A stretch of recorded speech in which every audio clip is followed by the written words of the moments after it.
श्रीमान् वेङ्कटनाथार्य कवितार्किककेसरी वेदान्ताचार्यवर्यो मे सन्निधत्तां सदाकृति.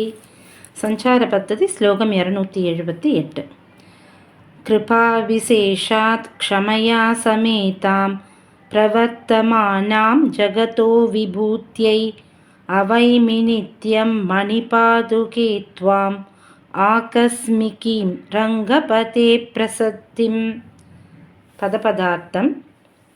ஹே மணிபாதுகே, வாராய் கல்லிழைத்த பாதுகையே, கிருபா விசேஷாத் அதிக தயையினாலே, க்ஷமையா பூமியோடு தயையோடு, சமேதாம் கூடிக்கொண்டிருக்கின்றவளும், ஜகதஹா உலகத்தினுடைய, விபூத்தியை ஐஸ்வர்யத்தின் பொருட்டு, பிரவர்த்தமானாம் சஞ்சரிக்கின்றவளுமான, துவாம் உன்னை, ஆகஸ்மிகீம் காரணமில்லாமல் இருக்கின்ற, ரங்கபதேகே ஸ்ரீ ரங்கநாதனுடைய, பிரசத்திம் அனுக்கிரகமாக, அவைமி நினைக்கிறேன் அப்படின்னு சாய்க்கிறார்.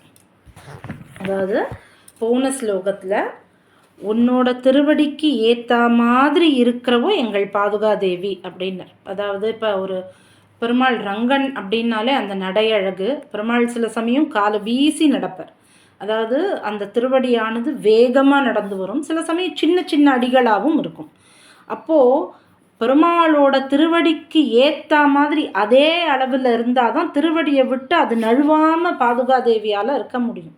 ஆக திருவடி என்ன விதத்தில் இருக்கோ அதே விதத்தில் அது கூட அப்படியே பதிஞ்சா மாதிரி இருந்தால் தான் பெருமாளால் பாதுகையை சாத்திண்டு கொஞ்சம் கூட ஒரு டிஸ்டர்பன்ஸ் இல்லாமல் நடக்க முடியும். ஒருவேளை பாதுகையானவள் சின்னதாக இருந்தாலோ அல்லது பெரியவளாக இருந்தாலோ, பெருமாளோட திருவடியை விட பெருசாக இருந்தாலோ சின்னதாக இருந்தாலோ, அப்போது அந்த நடை அழகுன்றது அவ்வளோ வரவே வராது. கணக்கச்சிதமாக அது பொருந்தி இருந்தால் தான் அந்த நடை அழகு வரும். ஆக அந்த திருவடிக்கேற்ற மாதிரியான பாதுகையாக இருக்கிறதுனால அந்த பெருமாளுக்கு என்ன அந்த பெரிய திருவடி சிறிய திருவடின்னு எப்படியும் உண்டோ அது எங்கள் பாதுகைக்கும் உண்டுன்னு போன ஸ்லோகத்தில் சாய்ச்சார். இப்போது இந்த ஸ்லோகத்தில் பெருமாளோட மட்டும் இல்லை பிராட்டிகளோடையும் உண்டு அப்படிங்கிறத சொல்கிற விதமாக இந்த ஸ்லோகத்தில் சாய்ச்சிருக்கார். அதாவது உலக க்ஷேமத்திற்காக சஞ்சரிக்கின்ற உன்னை பார்த்தால் பாதுகையே எங்களுக்கு எப்படி இருக்குது அப்படின்னா, காரணமில்லாமல் ஜனங்களிடத்தில் வந்திருக்கின்ற பெருமாளுடைய அனுக்கிரகமே வடிவாக வந்தது போல் உள்ளது அப்படிங்கிற. அதாவது என்னென்னா, நம் சுவாமி மும்மணி கோவையில் சாய்ப்பார். பிராட்டியை சொல்லும்போது அன்புடன் நின்னோடு அவதரித்தருளி அப்படின்னு. பெருமாள் எப்பெல்லாம் அவதாரம் பண்ணுறாரோ அப்பெல்லாம் கூட பிராட்டியும் அவதாரம் பண்ணுறான். அவர் கிருஷ்ணன்னா அவர் ருக்மணி, அவர் ராமன்னா சீத்தைன்னு அன்புடன் நின்னோடு அவதரித்தருளி. இப்போ போன ஸ்லோகத்தில் பாதுகாதேவி எப்படி சொன்னார்? நீ எந்த விதத்தில் இருக்கியோ அதே விதத்தில் பாதுகாதேவியும் இருக்கா. ஆக பாதுகாதேவியும் அன்புடன் நின்னோடு அவதரித்தருளி தான். அப்போ பெருமாள் எப்போ எப்படி எப்படி வருவாரோ அதுக்கேற்ற மாதிரி பிராட்டியும் வருவான்னு சொன்னதுனால அந்த உபமானமானது எங்கள் பாதுகைக்கும் பொருந்தறதுனால ஸ்ரீதேவிக்கு சமமானவளா எங்கள் பாதுகா பிராட்டி இருக்கா அப்படிங்கிறது ஒரு அர்த்தமாகுது. பாதுகைக்கு கிருபை, க்ஷமா, விபூதி அப்படின்னு 3 குணங்கள் உண்டு. 3 விதம் குணங்கள் உண்டு. அதாவது கிருபை அப்படின்னா தயை. அந்த கிருபா அப்படின்னும் போது தயை உண்டு. க்ஷமானும் போது பொறுமை உண்டு. விபூதி அப்படின்னும் போது ஐஸ்வர்யம். ஐஸ்வர்யங்கிறது எல்லா விதமான ஐஸ்வர்யங்களையும் கொடுக்கக்கூடியவள். இந்த 3 தான். இப்போ நம்ம ஒரு பெருமாள் கிட்ட போய் வேண்டுறோம் அப்படின்னா நம்ம எங்களுக்கு பெருமாளே அனுகிரகம் பண்ணு நம்ம என்ன கேட்போம்? பெருமாளோட தயை வேணும்னு கேட்போம். பெருமாளே உன்னுடைய அந்த காருண்யம் எங்களுக்கு வேணும், நீ கண்ணை திறந்து எங்களை பார்க்க மாட்டியா, உன் தயை எங்களுக்கு கிடைக்காதா அப்படின்னு கேட்போம். ஸோ பெருமாளோட தயையை கேட்போம். அப்புறம் பெருமாள் கிட்ட பொறுமை வேணும்னு கேட்போம். ஏன்னா தீட்சண்யமாக பார்த்தா நம்மளுடைய பாபங்கள் தான் முதல்ல அவர் கண்ணுக்கு படும்.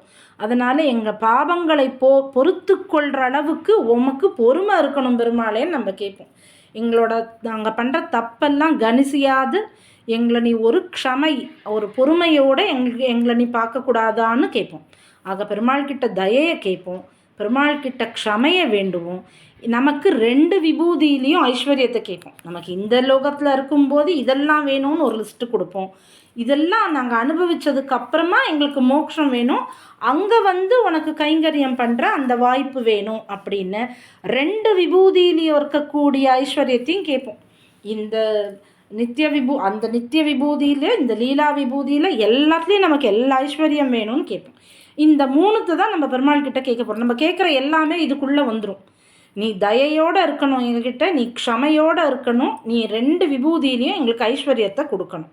இப்போது தயையோடு இருக்கிறவ யாருன்னா பாதுகாதேவி, க்ஷமையோடு இருக்கிறவ யாருன்னா பாதுகாதேவி, விபூதி ஐஸ்வர்யமாக இருக்கிறவ யாருன்னா பாதுகாதேவி. அப்போ நம்ம பெருமாள் கிட்ட போய் என்ன கேட்குறோம்? தயையை கொடு, விபூதியை கொடு, க்ஷமையை கொடு அப்படின்னா நான் பாதுகாதேவியை கொடுத்துட்றேன் உனக்கு அப்படிங்கிறார் பெருமாள். அப்போது தயை அப்படின்றதன் மூலமாக தயாதேவியையும், க்ஷமை அப்படின்றது மூலமாக பூமாதேவியையும், ஐஸ்வர்யம் அப்படிங்கிறதன் மூலமாக ஸ்ரீதேவியையும். இப்போ நம்ம பெருமாள் கிட்ட போய் எதையாவது கேட்குறோம் அப்படின்னா இந்த 3த்துக்குள்ளே எதை கேட்டாலுமே நமக்கு ஸ்ரீ சடகோபத்தை தான் முதல்ல சாய்க்கிற தலையில் நமக்கு முதல்ல சாய்க்கும்போது நமக்கு பாதுகாதேவியை கொடுக்குற. பாதுகாதேவி யார்? அவ தான் தயை, அவ தான் க்ஷமை, அவ தான் விபூதியை கொடுக்குறவோ.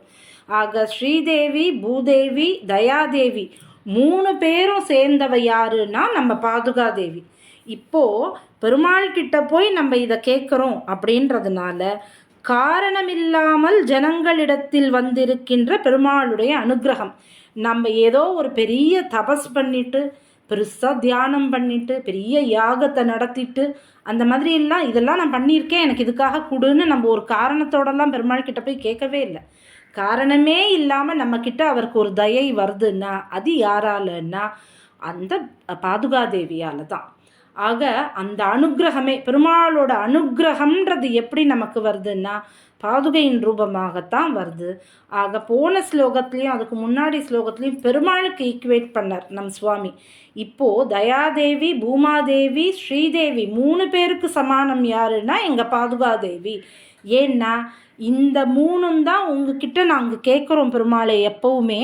அந்த 3த்தையுமே நீர் எங்களுக்கு கொடுக்குறேர் அப்படின்னா என்ன அர்த்தம்?